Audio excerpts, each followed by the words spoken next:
From the College Football Hall of Fame in Atlanta, Georgia, this is Campus Lore Live, presented by Geico. 15 minutes could save you 15% or more on car insurance. I'm your host, Drew Butler, joined as always by my co-host, Aaron Murray. Special guest this week, Jack Crawford, 7-year defensive lineman for the Atlanta Falcons and a Penn State Nittany Lion alumni. Jack, thanks so much for joining us here this week. Great to have you. First things first, interesting fact about yourself. I'm sure a lot of people do know it. They probably will when you start speaking, but you're from London, England. Tell us about that. Right. Being from London, you transferred into America as a high schooler because you were going to play basketball, and now you're 7 years into the NFL. Yeah, man, it's a crazy story, honestly, man. I grew up playing every sport under the sun, from rugby to soccer over here, football, the real football. Of course. And my dad made me play cricket. I boxed a little bit. I played every sport growing up, and then basketball was really my main sport. It kind of stuck with me as through my teenage years. And so coming over to the States, I had hoop dreams. I wanted to play basketball, and I got scouted by a couple of high schools. And then once I attended those high schools, I kind of started to get into American football. So that was learning the rules. Then. That was your first introduction to American football when you came to the States. Yeah. And I understand that when you were going to play basketball, you ran into like an international transfer rule. What did that consist of? Yeah, so I came over, it was my sophomore year in high school, and I wanted to come over, and there's a transfer rule that you have to sit 30 days at being an international student. It's like a foreign exchange program. Gotcha. If a student comes over as a foreign exchange student, he has to sit 30 days. But if you come over just to play the sport, then the state can sit you the whole year. And just the situation I was in, the state didn't buy it, and they said, I gotta sit the whole year. So that's kind of gave me time to kind of get into American football during that period where I couldn't play any sports. And so while I was still practicing basketball, I kind of got into the rules and started to learn American football better. That's awesome. Was it natural? I mean, obviously you're a great athlete. You're describing all the sports you played back in England. Yeah. Learning it and getting to know the rules, did you start to love it very quickly? Yeah, definitely. I started to love it really quickly. It was just, once you learn the rules and how the sport operates, it's exciting. And most people overseas, they talk about, the sport, it stops every 5-6 seconds. Yeah. It keeps stopping and starting. People can't stand it. But once you start to learn how it goes, then people tend to love it. And the same thing happened with me. And I just went out for the team my junior year in high school. Junior in high school, learns American football. That's awesome. And now 7 years. 7 years in the league. I mean, could you even imagine doing something like that? It'd be like, you going over to Europe and trying to play soccer. I know. You can kick the ball, but you have to run a lot more than you're used to. So I don't know if you would have been able to pick that up, but it is different. But right. we talk about all the time with high school kids. I mean, just be an athlete. Yeah. Be able to transition from basketball to football to baseball, soccer. And I think that got lost for a while when kids specialized. And I'm just going to be a football player. I'm going to play football in the spring. I'm going to play football in the fall. Right. In the summer, I'm going to go to camps. You're not a full-round athlete where, like you said, you were able to adjust because you put your body in so many different positions. You played so many sports. Your body could adapt pretty quickly, where if I grew up just playing baseball and then all of a sudden I tried to play football my junior year, it would have taken a lot longer to do. It's unbelievable, and it's a huge testament to your work ethic, obviously, your dedication, and how talented you are. Now being in the NFL, everybody who watches throughout the fall, you understand that there are a couple games in London every single year, 3 to 4 games in London. Teams travel. They usually have a bye week afterwards. Have you played in the London game? I have, yeah. 2014 played. I was on the Dallas Cowboys at the time. What was that experience like, especially being from London? It was crazy, man. It's tough because, we go over there and I have my whole family live back there still. I have a lot of family and friends back in London, and so for us, it was a work week. We had distractions. There was all these events we had to attend. Plus, we had practice every day, along with, a curfew.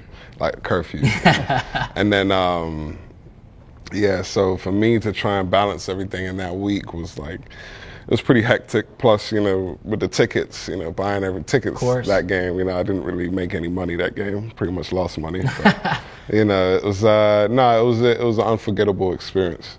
And just being able to play in front of friends and family back in London was you know, it was surreal for me, and it was my first sack too, really. That's awesome. Well, In Wembley, I'm technically assuming? not my first sack, but my first real sack. My first sack was on like the punter against the Saints. Like, Hey, punter yeah, crime. it was like Watch a out. it was like a fake punt, so I don't count that one. But on paper, it Wow, counts. does it make but- you That's feel? awesome. Well, you How does it know, make you feel? it's No something that love we've for the always punters. had to deal with it.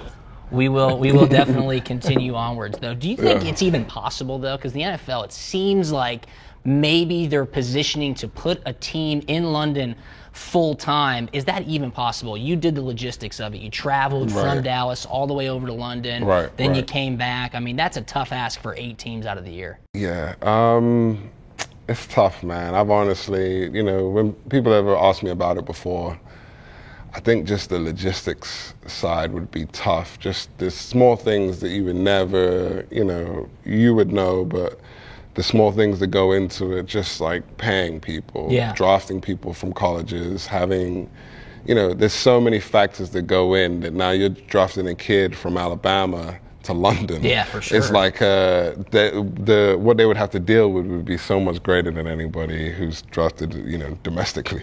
That's a great So, point. That's a great Well, the point. scheduling too. I mean, that's a pain in the butt when you have to Right. say, "What are you gonna do? You're gonna play 8 games at home, and then you come live in the states and play the other 8 games there, and then where all of a do sudden you we're- pay taxes? You know? Well, Yeah. then you have to do the playoffs. You know what happens at playoffs? You Yeah. play one game back in the states, and you have to turn around and play another game Right.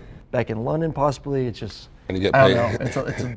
It's like Hawaii football. You know, Yeah, those no, kids in there's no Hawaii, doubt. Right. it's tough, and you see all the time. You know, when they have to play, Yeah. say, an East Coast team, their record goes right down the tubes because sure. I mean, what is it, like a 9-hour difference, whatever it Big is? difference. I mean, it's a big difference in adjustment in just 1 week. And you get paid in pounds too. Yes. Yeah. You're paid You're in dealing with a pounds. different economy. You know? You got to make the exchange for sure. Right. Well, you certainly have a very unique background, obviously, being from London, successful career so far in the NFL, and you were very successful at Penn State. We'll talk about that as we transition into college football. And a quick note, though, your high school classmate, Daniel Radcliffe, a.k.a. Harry Potter, that's pretty Right, cool. right, I'd be right. interested to see who's more popular, you or Daniel Radcliffe. Man, I think he got me by landslide. Well, I believe you're more Yeah. popular. I like I football, appreciate so I that, believe man. Now that means more to me. you're so, more you know what I popular. mean? I'm a big Harry Potter Than Harry fan, Potter. so I don't know. That's for sure. But that's going to Figures. transition us into our favorite segment of the week. That, of course, is Believe It. This is Believe It, where we state what we believe to be true in college football. Believe It is presented by Geico. You won't believe how easy it is to switch and save hundreds on car insurance with Geico. Believe it. All right, I'm on a hot streak. Everything I say that I believe happens. That's just something that has been continuing to go along week to week throughout this college football season. Aaron, I'm going to give you the floor. Thank you. You've got to make something happen. What do you believe in college football right Well, now? I think you're finally believing what I'm about to say. It's taken a long time. Okay, what do you have? But I believe it when I say that Michigan will beat Ohio State to win that conference. I mean, they've just been dominant defensively. I'm sorry, I know Penn State, what they did to you guys last weekend, but you look at this football team, they have everything you want. The D-line's dominant. They only need 4 guys to create pressure at the quarterback. They can play a little bit soft and off in the defensive backfield. And then offensively, Shea Patterson, those guys are just rolling right now, the run game. Him at quarterback, there's a lot of confidence. And then you look at Ohio State, they seem to be reeling a little bit lately after the loss, just haven't played great football. So I believe it, that Michigan will win the conference and be in the playoffs. All right, big ask for Jim Harbaugh, but they're certainly rolling. Jack, what do you believe to be true in college football right now? It's funny. I'm actually going to go with the exact opposite of that, thinking Ohio State's actually going to beat Michigan Love it. to take the Big Ten. Yeah, I think that, I mean, I have ties with my old defensive line coach and now the defensive coordinator, Coach Larry Johnson at Ohio State.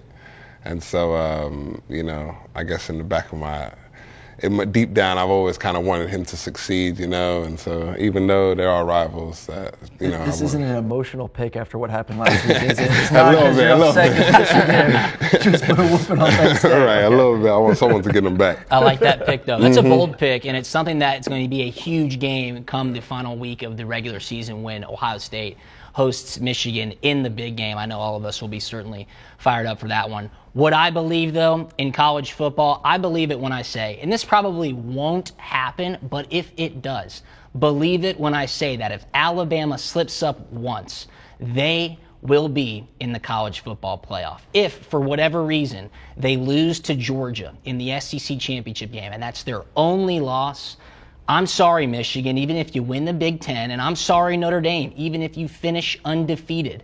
Alabama will be in the college football playoff if they lose the SEC championship game, which probably won't happen. But if it does, they will be in the college football playoff. It'll be Georgia as the SEC champion, Clemson as the ACC champion, Alabama as an at-large, and either Notre Dame or Michigan, depending on how the season shakes out. So You drive me crazy with believe that. that. It makes sense, and it's exactly what's going to happen. It makes zero sense. Well, when it makes happens, zero sense. replay Well, good this. thing we don't have to worry about it. Really. Well, I mean, right. the Exactly. spread on that game is going to be about, what, 13, 14 points? Probably so. It's going to be a big spread, and Alabama is just the cream of the crop in college football right now. You can't argue that. Well, Tua just has to stay healthy, though. No the doubt. The knee, you know, at any moment, the knee could go down. Who knows? But last week was Statement Saturday, Week 10. They dubbed it as Statement Saturday. There were a bunch of huge matchups inside the top 25. We're going to ask what the most impressive win was. You could take the easy route and say Alabama, the number 1 ranked team, going to Baton Rouge, the number 3 ranked team, Right. on the road and whooping them 29-0. There were a bunch of different wins, though, that made some huge statements. Jack, who do you think had the most impressive win last week? Oh, man. That's tough, man. It's hard to get past that game. I mean, just, I have a bunch of friends from Alabama, teammates and stuff, and then and LSU. And just seeing how that ended, that wasn't, what anybody expected.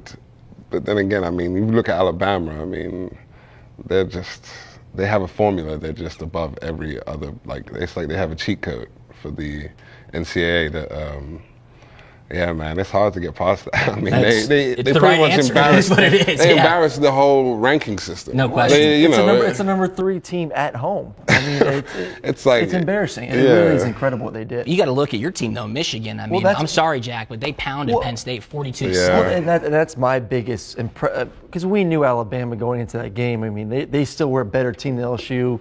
Whether it's on the road, LSU's number 3, it doesn't matter. I mean, LSU is one-dimensional offensively. Let's not forget that. Right. And you give Nick Saban 2 weeks to prepare. So that's sure. why the Michigan win was more impressive than me. I mean, what they did defensively. I think Penn State was 2 of 11 on third downs. They had negative rushing yards in the first half. Yeah, and then Shea Patterson, that offense was just rolling and rolling. I mean, that is a complete football team. And can they compete with Alabama? I don't know. But I think they can compete with Clemson. I think you put Michigan and Clemson on the same football field. I think that's a really good football game. Yeah. If they get the opportunity, I don't know, because I do think Notre Dame would be 3 in the playoffs and Michigan would be 4 right now. So it would be Michigan versus Alabama, unfortunately. But that win, I mean, that is a complete football team. Offense is rolling, like I said, and defense is one of the best in the country. Yeah, don't forget, Penn State was the number 14th ranked team in America, and Michigan got their revenge from a year ago, beat them 42-7. A couple other games, though. Obviously, Jack mentioned Alabama. Yeah. You mentioned Michigan. Those are 2 top 15 convincing victories. Georgia took care of business on the road in Lexington against Kentucky, and they clinched the SEC East. That obviously was a big win, but I got to go to Clemson, man. Number 2, Clemson, hosts Louisville, scores 77 points. They won this game 77-16. I'm not the best at math, but 7 times 11. They scored 11 touchdowns. I don't care who you're playing. No, Louisville's the worst Power 5 team out there. Right Doesn't now. matter. Right now, 11 touchdowns in you one talk about football coaches game. being on the hot seat. I mean, he has to be on the hot seat. I know his No doubt. buyout is through the roof, but I mean, the product he's put on this football field this year has been abysmal. I mean, it is bad football. It's tough, they're but one of the Clemson's taking care of business, They are. and you They're got to doing give it them the a right lot way. of credit for that. So you look at teams like Kentucky, though, who lost to Georgia. Now they're not going to the conference championship game. You look at a team like Penn State, Jack, who's not going to the conference championship game. What is there left to play for with 3 weeks left in the regular season? As a team leader, as a team captain, how do you keep focus in the locker room to say, guys, we've got more to play for, let's finish out the season strong, rather than stumbling down to the finish line and not having a good end of the season? Coming from a player in yourself, pride is the biggest thing. You can't just go out there. Every time you're out there, you see your resume out there on the field. So everybody on the team, in the organization, at the school, they all have something to play for when you step on the field. And, I just think it's tough, when you're out, you're out of the running and stuff like that. But there's always, once those dreams of making it to the conference championship die, and obviously national championship die, then you kind of, you just keep going. You play for pride, you play for yourself, you play for your teammates, and for the seniors on the team, then it becomes emotional, and you play for them. So no doubt, I was no stranger to those emotions, Aaron. I mean, you got to finish the season strong, but how do you convey that message to the guys like Jack just said? You said it best. It starts with the senior leadership, or even the junior leadership. Those guys that possibly are going to be leaving to go to the NFL draft. Those are the guys. Those are the voices in the locker room that say, "Hey, listen, there's a lot to play for. One, play for me. Play for this senior class. Right. What we did for you for 4 years in the offseason training throughout this year, you play for those guys. You play for pride. You play for a great bowl game. I mean, there is a big difference from being a 9-win team, a 10-win team, going to like a bowl game in Florida or going to somewhere in Atlanta, and then going to Shreveport. No bad thing. We went to Shreveport. I've done Shreveport and New Orleans. There's a big difference in two cities in one state. So you play for better bowl games, better toys. You get the bowl games. And then obviously, too, these guys have aspirations of playing in the NFL. Right. You want to go put a good product on the field to show that, hey, even when adversity hits, I'm a great leader, and I'm going to grind my butt off and play an entire season. So there's a lot to still play for. Yeah. There's a lot to play for, and these teams specifically need to dig deep and find out what it was. Of course, we're talking about who had the worst loss in Week 10 on Statement Saturday. Got to go to Florida. I mean, Florida lost to Missouri 38-17 at home just a week after losing to Georgia. They were ranked the number 11 team. Utah, who was trying to fight for that Pac-12 title game, they lost to Arizona State. Iowa was riding high. They went down to Purdue. Texas, what a game against West Virginia. Who did you think had the worst loss in Week 10? Well, I don't think it's a bad loss. I just think it hurts the program, and it's the Texas game. Yeah. I mean, a team that was riding high. They beat Oklahoma. They're feeling good in the Big 12. And then they lost to Oklahoma State, another high-scoring, powerful game. And then they lost this weekend. And really, I mean, they had Will Grier bottled up in that second half. And then that last drive was incredible. Yeah. I mean, that touchdown pass, and then to go for it on two and get it on the two-point conversion, I think that just takes the wind out of your sails a little bit to say, hey, we lost the game. We're able to bounce back and beat West Virginia. I mean, you feel great. And then just to get it taken away at that last second 2-minute drive, I think that can demoralize a football team. Like I said, a team after beating Oklahoma with such high expectations for the rest of the season. Texas is still way ahead of schedule, but I think this hurts them going forward a little bit for the rest of this year. I would certainly agree. That was an absolutely unbelievable finish to that game, an instant classic for sure. Talk about Florida, though, Jack. I mean, they had a very, very physical game against Georgia just a week ago, and that is a heated rivalry. They turn around and welcome Missouri, who has not won an SEC game yet, and Missouri just stomps them 38-17 in the swamp. As a defensive player and as a defensive lineman, do you buy that sort of hangover from a physical game carrying into the following week? Nah. Got to get ready to play. Yeah, man, it's not an excuse. It's a reality of the football, but it's not something that's an excuse. And that's, when you mentioned that game, that was one that stuck out to me that I would say, just like you said, Missouri haven't won a game, and then Florida having a physical game against Georgia, and then coming back and then just getting whooped. Again, it's tough, man. It's tough, and you don't know what's going on the inside. For sure. And most problems, I think, when you have teams that kind of go from performing at one level and then they drop, or something just out the blue, a result come that you're just not expecting. It's usually something on the inside. It's usually something chemistry, something not clicking on the inside, and they're just not performing to the level that they need to. And just seeing Florida go down like that, that's kind of rough. Absolutely. I ain't got no ties to Florida. So. Lots of big-time losses this week that take teams out of contention. My worst loss for Week 10, though, Kentucky Wildcats. That was the worst loss of the week. Top 10 team in the nation, Kentucky, welcomes in Georgia into Kroger Field at Lexington, and it's the biggest game in Kentucky football history. Drew had a legitimate, biggest game party in Kentucky football history, and Georgia just smoked them. So come to my house. I think that set Kentucky football back a lot. It was the worst loss of Week 10. It's basketball season. It's fine. Sleep fine. It's basketball now season. They can focus. Now they can officially focus. Absolutely. On basketball season. There is no question about that. Their dreams are gone, and now they can just say it's basketball time. Absolutely. So, as I predicted 2 weeks ago. They'll just say we don't care. We're more of a basketball school. Exactly. All right.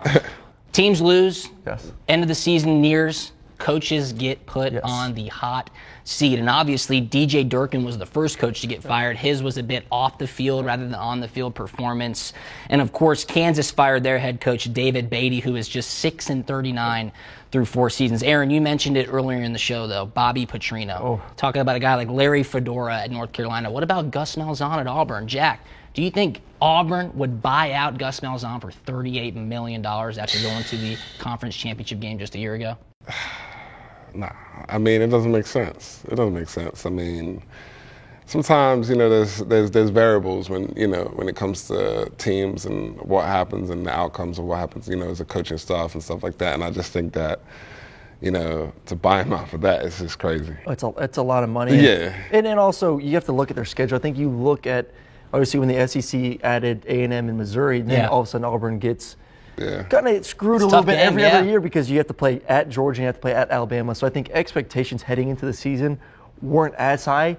I think flip it over 2019 when you're saying, hey, we got Georgia at home, we got Alabama at home. Yeah. If they don't produce next year with that advantage, then I think he's on the hot seat. But one, the buyout's too steep, and then two, like you said, they're still coming off an SEC or West championship last year. And they beat Alabama. So I think he got the approval from the AD this week, so I think he's good to go. I think it's more, if I had to say someone on the hot seat, it's definitely Bobby Petrino. I mean, It's awful. Dumpster fire. It is a dumpster fire there at Louisville. They don't look great as a football team. Another big buyout. I mean, these agents are doing a great job to protect their career. Let's take this hypothetical. What if buyouts didn't exist? Would you go down to Tallahassee and say, Willie Taggart, sorry, buddy, but you got to get out of here? It's year one. I think it's year one at FSU, so I think he gives that kind of leeway of saying, okay, you're developing this program. It's a completely different offense from what these guys have been the more pro side on the past under Jimbo Fisher. So I think he's fine and he's safe for, I would say, 3 years. I think on average now it's kind of each coach gets about 3 years to turn a program around. Right. So he has a little bit of time. All right, so last week, the SEC championship has already been decided. Georgia obviously beat Kentucky, clinched the East. Alabama beat LSU. They clinched the West. So it's set December 1st in Mercedes-Benz Stadium just across the street here from the College Football Hall of Fame. And obviously you're expecting, if they take care of business, the number one team in the nation, Alabama, to play 5, maybe 4, depending on what happens in that Michigan-Ohio State game, Georgia. What happens? Let's play a hypothetical here. If Georgia were to beat and upset Alabama somehow, and keep in mind, this is the first time in college football history that a conference championship is a rematch of the previous year's national championship game. This is unprecedented. I mean, this is really a clash of two powerhouses. But, and I stated this in my Believe It, if we dream and Georgia beats Alabama, how is Alabama kept out? They've won every game by 22 points or more this season. How do you keep Notre Dame out? I mean, how do you keep an undefeated Notre Dame out, a team that's won every single week? They've won against great competition. I mean, then Michigan gets bounced. I don't think Michigan gets bounced. I mean, Michigan's one of the hottest teams in all of college football right now. If they win their conference championship, if they beat Ohio State, Big Ten champ didn't get in last year. Yeah, but that's because the way Ohio State lost. I think. Listen to this. Good point. I think we're going to stay on your story here. This is your story. This is all fun. If Alabama loses, yes, and Ohio State beats Michigan, okay, then I could see Alabama going ahead of Ohio State because the way Ohio State lost to Purdue. Yes. Michigan's loss is to Notre Dame. Yep. And we're saying Notre Dame's in, so their loss is to an undefeated Notre Dame team at Notre Dame, first game of the season. I think the committee looks past that and puts them over Alabama. But I don't think they look over Ohio State in the way they lost to Purdue. So that's how Alabama gets it. Why the Big Ten hate, Jack? Why is the Big Ten always on the outside looking in these situations? No, man. There's something going on behind the scenes that, everybody has this talk about SEC, this, They're the best, that's the Big why. Ten. No, man. So what do you think? Okay, if Alabama were to lose, do you think Michigan as the Big Ten champion would be left out of that Final Four if Notre Dame finishes undefeated? I kind of agree with you. I don't see how Alabama would get left out either way. But you're saying you'd put Alabama ahead of Michigan right now. Yeah, you have to. You got to go look at the head-to-head matchup, Aaron. Look at the head-to-head matchup. If you put these two teams on, just watch the game. Just watch Jack's the a 7-year NFL defensive lineman. He watches the game on Saturdays and says, I see that Alabama would beat Michigan. Therefore, if I'm on the committee, I'm putting Alabama into the Final Four. Is that what you're saying, Jack? But you would put Alabama over every team right now, but that's the whole point. You kind of have to, yeah. I don't know. I'm still not a believer of right now. Michigan is playing too good of football to keep them out if they win their conference. This is Ohio State, who lost last year towards the end of the year and got absolutely smoked. No, you're totally right. This is completely different than last year's scenario. I mean, that's the difference. Absolutely, and completely different because Alabama does look like legitimately one of the best college football teams in the history of the game, and that's just a fact. I pray that this happens. Yeah, this would be a lot of fun. I mean, this show would honestly be that conversation that whole week leading up before the pick. There's no doubt, and also, obviously, this is as subjective as we can get. I mean, it is what it is, and it's going to be a great matchup. There's no doubt. Okay, so in order for that to happen, though, those two teams need to take care of business. And Week 11 is coming up this weekend. Notre Dame is hosting Florida State in South Bend. Now, the question here is there any way that this game will even be close? Florida State and Willie Taggart having a terrible year in Tallahassee, and Notre Dame needs to keep it rolling in order to, obviously, get into those Final Four spots. I think they just run it up here. I think they do, too. You look at FSU right now, even with James Blackman, the quarterback, he had a good first game last week. They can't get Cam Akers in that run game going. The offensive line, I mean, they're just getting hurt left and right. They're shuffling back and forth. They have no ability to dominate the line of scrimmage. So I think Notre Dame defensively should dominate. And then Ian Book, once again, I mean, he's going to continue to do what Ian Book does. They understand they don't have a conference championship to save them. They're not like Georgia. They're not like Michigan. They're not like these other conferences where you have one loss, and then you're like, okay, it's okay. If we win our conference, there's a good chance we're still in it. Yeah. They understand every single week is their conference championship. So I think that's their mentality heading into every single game. I think they blow out FSU. All right, that's a good pick. What do you think, Jack? I mean, Florida State, any chance they can upset the Fighting Irish? I don't know, man. I agree with him. He's saying that, you know, the game's won in the trenches, man. And, you know, just the way Florida State came out, I just think that it's not going to be, you know, once you have that battle in the trenches, and once the team kind of starts to fall apart like they have been, then it's gonna, you know, I think Notre Dame are gonna come out, and like you said, they don't have that fallback of their conference to kind of bring them through to the playoffs, and I think that they take every week. It kind of helps them kind of prepare for, you know, going into every week, and I just think they're going to roll over them. Absolutely. Notre Dame, extremely talented in the trenches. Their offensive line is just stacked full of NFL draft talent. So you got to think they take care of business, run the ball, stop the run, all that good stuff. Blocking and tackling usually helps you win football games. Heading into the SEC, number 12 Kentucky goes to Neyland Stadium to take on Tennessee. Now, I want to bring this game up because I'm just wondering, genuinely, will Kentucky have that hangover from the Georgia game a week ago? Now they're not playing for a conference title. Now they haven't beaten Tennessee in Neyland Stadium in over 30 years. That's real stuff that we've all had to deal with when you hear it from an outside perspective. Right. Jack, is there any way that these guys are like, nah, I'm done, we're going to go to the Music City Bowl as Drew predicted on Campus Lore Live 3 weeks ago? I mean, they're not going to go with that attitude, but I mean, it's going to be, you know, it's going to be tough, man. Like you said, they're coming in, you know, it's kind of like, once you lose that fight, you know, once you're out of the running, then it's, you know, you come in and a lot of people do check out at that point. And, you know, like you said, people start playing for different reasons. Yeah. And it's no different than, you know, when you're in the playoffs, you know, at the end of the NFL regular season, then, you know, these playoff games feel like, you know, way more intense. And it's the same in, you know, college football. When you're playing for something, every game feels way more intense and everybody's playing at a higher level. And it just takes a few people not to buy in, and then once that happens, the team starts to kind of go downhill. There's no doubt. This is a big game for Kentucky. Yes. I really think so. Well, I think they are playing. I think they're playing. We talked about the pride factor earlier when we were talking about when the season's not gone from them. I mean, they have a chance to be the number 2 team in the East. Yeah. And this is football. I mean, I think they take pride in that, saying, hey, we're better than South Carolina. We're better than Tennessee. We're better than Florida. And we're right behind Georgia as the number 2 team in the SEC East. So I think that's the message in that locker room this week. I think that's the message that gets them refocused, re-energized. Right. And I think looking at Tennessee, listen, I've been surprised the way Tennessee's played this year. I've been happily surprised. Yes, I think they're 3-5, so the record's not great, but they're putting a better product on the field besides last week. They played Charlotte. They only won 14-7, I believe. Those are the games you have to dominate, and they didn't show me enough in that game. I think Kentucky's defense, Terry Wilson actually played pretty well versus Georgia, and I think Benny Snell hopefully gets going once again. I know I've been saying it every week, but he is a very talented running back.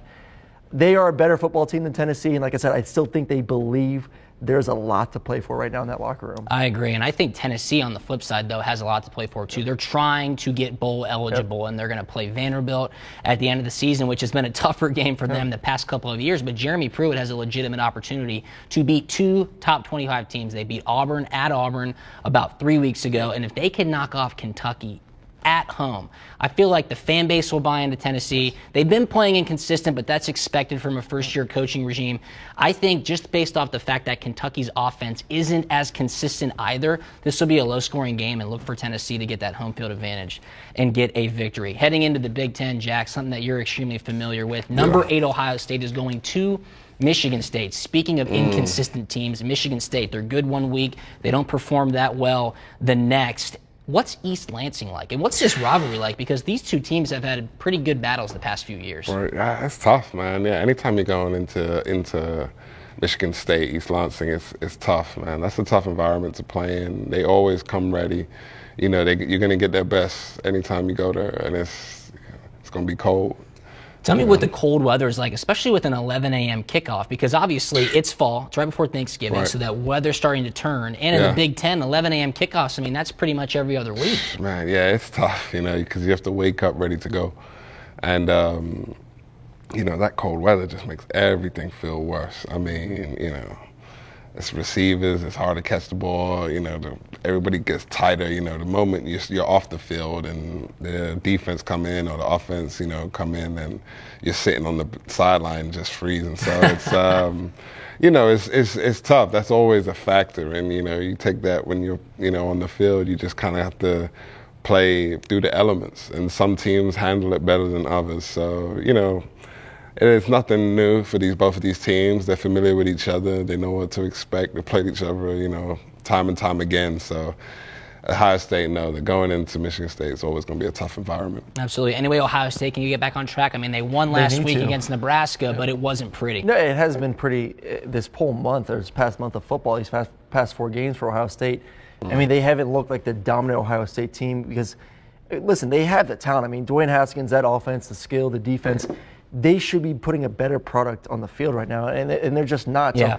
I don't know what it was. I don't know, and I said this summer, the distractions off the field will catch up. I mean, it is exhausting to be a college football player. I mean, you got school, you got film study, you have practice. Now you have finals the are weight coming room, into play. finals. Yeah. And then you have to do the distraction all summer and all season of your head coach and all Yeah. the stuff that went on during the offseason. I said earlier, I don't know if the team can make it through the season. They just, you mentally get worn down too. So I think they've hit it, but I think they are a better football team. But listen, Michigan State beat Penn State at home a few weeks ago. Yeah, sorry, Jack. And we know Penn State, sorry, Jack, too, but we know they're not an elite football team this year, but that's still a big win. Yeah. Home field advantage. It is cold. Ohio State's not playing great. I think they realize, though, that they need to get this thing rolling. For sure. They got a few weeks before they play Michigan. Absolutely.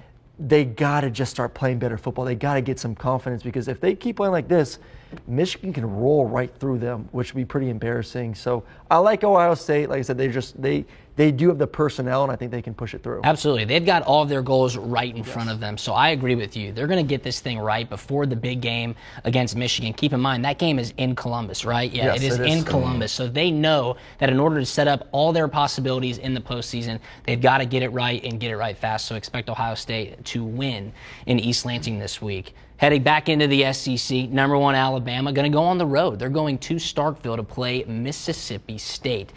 Number 18, Mississippi State. They've kind of got the train back on the tracks. Nick Fitzgerald playing a little bit here and there. And I don't know. I mean, it seems like Alabama's just going to win this game by 40 points. And it's at Alabama, excuse me. Yeah, it's going to be – you talk about LSU being one-dimensional with, Joe Burrow. They're not really a passing attack. What they did to that offense, and now you look at that Mississippi State, I mean, that is a one-dimensional offense. I mean, they can't pass the ball to save their life. And, even going back to when we played Alabama in the SEC championship game, they are so disciplined defensively. I mean, yes, they have better talent than everyone else, but when we were playing them and watching film, we're just like, they don't make mistakes. No. I mean, they are in the right position every single time. So this running with Nick Fitzgerald, the powers, the zones, the QB sneaks, whatever it may be, this Alabama defense is not going to be full. They're going to be well prepared. They're going to stack the box. They're physical enough up front to knock the offensive lineman back.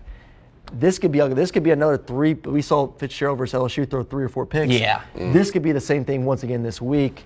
He's not good enough to thread their defense vertically down the football No, field. they're going to stop the run and put the game into Nick Fitzgerald's hands, and it could get ugly as I expect it to. What do you say, Jack? No, I agree with him 100%. I mean, it starts up front. It's a physical sport. And once you make a team one-dimensional, I mean, you have them. You've essentially you just lock them into a box, and they just they start pulling out crazy trick plays and stuff, just trying to get ahead. And it's from there it just goes downhill. And I've been on both sides of the ball in that scenario. And Alabama's not going to be fooled. No, they're not. Nick Saban not going to be fooled. Alabama's not going to be fooled. They're too good. They're too sound. They're too well prepared, yes. and they're too disciplined. They're not going to look past this game, and they're going to take care of business in dominating fashion, as expected. So get ready for another throttling. They're too fast and they're too lengthy on the outside too. Yeah. I mean, Nick Fitzgerald's issue is he doesn't throw with anticipation. He has to see a receiver open down the field. And when you play against DBs and linebackers who can break at a split second, forget about it. That second where you should have thrown the football, that window will close by the time you take that second hitch, and that's why he threw so many picks for LSU. I see the same thing happening. No doubt. One of my favorite rivalries in all of college football is in the Big 12. It's Oklahoma against Oklahoma State. This, of course, is what's the bedlam. over-under? I'll have it for you. What's the The over-under? over-under is 76.5 points. 0 defense is going to be played in this one. But Oklahoma's an 18-point favorite. That shocked me because they can't stop anybody, and Oklahoma State can score points. Why 18? I think that's a no-brainer. Well, also, I mean, look, Oklahoma State beat Texas. Yeah. So, I mean, Texas beat Oklahoma. So this is just, it makes sense, right? This shouldn't be an 18-point game. Right. This game is going to be through the roof points-wise. I mean, it's going to be fireworks. Kyler Murray might throw for 600 yards and 7 touchdowns. You just never know. It's crazy. He could. I mean, he's that good. But there's just no defense in that league. Yeah. It's comical at this point. It's just, it's 7-on-7. And it's, what quarterback may make a mistake? Is that going to be, what quarterback throws a couple picks at the wrong time, gives another team good field position to change the momentum of the football game? But this is going to be a 55-49 game. Yeah, I mean, it's going to be through the roof. This game is in Norman, and as a defensive player, I don't expect that you've been on I would just call them ineffective defense, like you see in the Big 12. I mean, Right. These guys can't get to the quarterback, and they can't cover on the back end, so it's just points everywhere.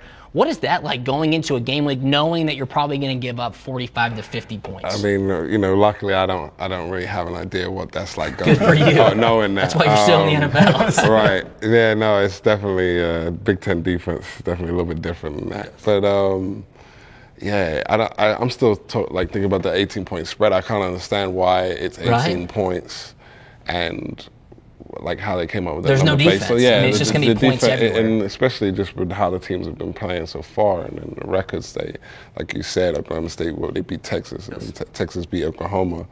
I don't get how they came up with that spread, but I'm gonna leave that to the Big 12. That's what they do. Yeah, Big 12. Vegas. Absolutely. Vegas has something we don't. People don't watch obviously. Big 12 football. And, Absolutely. This game's sure to have a ton of fireworks, though, and I'm on the same page as you guys. It's going to be points everywhere. It's going to be close towards the end, and always a fun game. Bedlam. That will be a fun one to watch in Norman. A great game this week. A top 25 matchup in the ACC. This is where ESPN College Game Day is heading. It's number 2 Clemson traveling to Chestnut Hill, Massachusetts to take on number 17 ranked Boston College.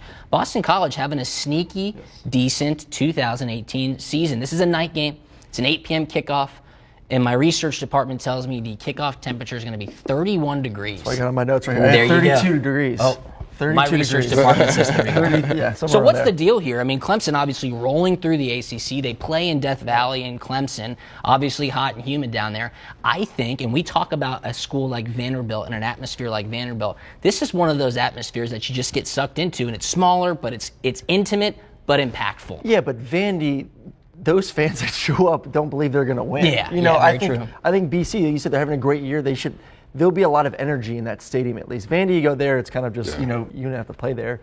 It's like you going to play in high school. I mean, it's dead, it's quiet, it's hard to get up. Right. I think they'll be able to get up for this game, but A.J. Dillon, running back for Boston College, is a beast. I mean, I covered him last year in a game, and I'm watching him, and it was cold. It was the end of the season. It was the game at Fenway Park. It's cold. It was a little rainy. and no one wanted to tackle him. I mean, guys are just like, they're sore. You talk about being sore, and Right, the cold weather yeah. just I've heard the magnifies factor. that. He's a tough runner to take down. So it's going to be interesting, this front four for Clemson. Can they dominate the line of scrimmage? They should win. I mean, the way Clemson's been playing the football, but hey, this weather, I mean, us Southern boys, we don't know how to play in the cold. I'll admit it. So That, it's that tough. Clemson D-line, though, I mean, They're just stacked full of NFL talent. they're not going to blink. No, cold weather won't affect those big guys in the trenches. There's no doubt. It's crazy just to think of the disparity here. I mean, Boston College, 7-2, ranked 17th in America. Yeah. Clemson's a 20-point favorite on the road, just like how Alabama's a 24.5-point favorite at home. I mean, these teams are just so much better than their I competition. got a question for you. I mean, we talk about the cold weather, we talk about big backs, and you would know better than me. I mean, does that play a role in how you tackle a guy, or does it hurt you a little bit more? I mean, what does it feel like when you got 220, 225 pounds running downhill right at you, and it's 30 degrees outside? Definitely, yeah, it definitely plays a factor. It definitely hurts more, you know, just in cold weather. I mean, you're stiffer, you know, and your body is harder to get going. I think once you're in the game, you know, the adrenaline tends to override the cold temperature, the feeling of the pain, the extra pain that you're, getting from hitting people. And once you're in it, I would say max the temperature's going to affect you maybe the first 3 or 4 plays. And this is only 32 degrees. I mean, it's not going to be negative 10. It's not like this you're won't playing, even affect the punters and kickers, if we're being totally honest. Right, so, you'll have a little bit, maybe 3 or 4 plays where you'll be like, oh, this is a little bit colder or it's harder to breathe or whatever, but then once your adrenaline kicks in, it's back to your training, and Clemson's going to run over them. Yeah, there's no doubt. The big guys will love this weather, I think. I mean, Clemson last played in Chestnut Hill in 2016. I looked that up. 56-10. I mean, these guys and this team and this coaching staff know how to get their team ready to play. And again, you got to go back to they have everything set in front of them for another run at a national title. Expect Clemson to be big here. I think we all agree. Last game that we're going to talk about for Week 11 is the Deep South's oldest rivalry, Auburn, heading to Athens, Georgia to take on the number 5 ranked Georgia Bulldogs. Auburn just a week ago had a huge comeback win at home against Texas A&M. It seemed like Gus Malzahn finally got the haters off his back for at least 1 week. It'll be interesting to see what happens in Athens. Yeah, this those weekend. haters may be back if they lose to Georgia and Alabama to finish the season off. But I think they figured out the formula, hopefully, and it's let Jarrett Stidham throw the football down the field. It's not the bubble screens. It's not the slants. It's not the quick outs. He's a talented quarterback when, obviously, given time, just like most quarterbacks. But when he's throwing post routes, go balls, corners, I mean, he throws, and I've been saying it for a year and a half, one of the most beautiful deep balls I've seen in a long, long time. They did that last week, and that's what got them back in the game in the fourth quarter versus A&M. So that's what they need to do, test Georgia's secondary, which is getting better and better. That defense is getting better and better. So that's not an easy task, but that's how you possibly could win this football game. And then the key for Georgia, I think their formula is, and we're seeing it, Jake Fromm throw the ball 20 times. Yeah. If I don't watch the game and I look at the stat line, and the first thing I look at is Jake Fromm's attempts, if it's 16 for 20 or 14 for 21. If it's around 20 to 24 attempts, in my mind, I'm like, I don't even need to see the score. Yeah. Georgia won that football game. Right. That's how Georgia wins. Run the football 60 to 65% of the time, and then let Jake Fromm throw it after that. Easy, accurate footballs down the field, nothing crazy. Utilize nada, and that's how they win. That is their formula. And they've shown that that's what's been working for them this season. So think about this, and I'm not sure if a lot of people have really realized this. Georgia hasn't played at home in a month. They've been on the road, and they had a bye week. They played 3 top 10 teams in a row. LSU was ranked number 6, and they beat them soundly. Then they got a bye week, and they played Florida, who was ranked number 9, beat Florida, and then they come right back and beat Kentucky, who's ranked number 9. So now that they have the SEC East wrapped up, and Auburn just had a big comeback win over Texas A&M, could these two teams start out slow and kind of say, hey, man, the season's getting close to being done and Georgia's getting ready for the SEC championship? Nothing to worry about here? Nah, there's no way that coach going to let them go into the game, with that mindset. But I think that just, I think coming into this game, I think I used to say about Georgia, playing that competition, that level so high, I think that they're going to be riding that wave of playing, just to a standard that I'm not sure Auburn's going to be able to compete with. I mean, It's like you in the NFL. I mean, when you get down to the end of the season and wild card spots are in play, or you're fighting for a division, I mean, every single week there's so much on the line. You've got to stay focused. And yeah, it's up to the coach to relay that message, but man, it's the guys on the field who are going to make it happen. So I agree with you. I mean, Kirby Smart and this Georgia football team are dialed in, and they know that their only chance to get into the college football playoff is to finish strong and beat Alabama in the national championship. So, the SEC championship. So, with that being said, Week 11 is going to be a lot of fun, guys. It's going to be a lot of fun, and the college football playoff scenarios are starting to narrow in. Jack, thanks so much for being here this week, man. It was a pleasure having you. You gave us a lot of great insight, and you were a special guest. Aaron, as always, man, I appreciate you as well. And to the College Football Hall of Fame right here in Atlanta, Georgia, a huge thank you for hosting us each and every week. If you're in Atlanta, be sure to come here. Check it out. Bring your family. Bring your friends. This is the epicenter of college football. I say it every week. That's because it's the truth. Doesn't matter what team you're a fan of. They will make the experience just for you. So be sure to check it out right here in Atlanta. And, of course, we will see you next week. Thanks for tuning in to Campus Lore Live.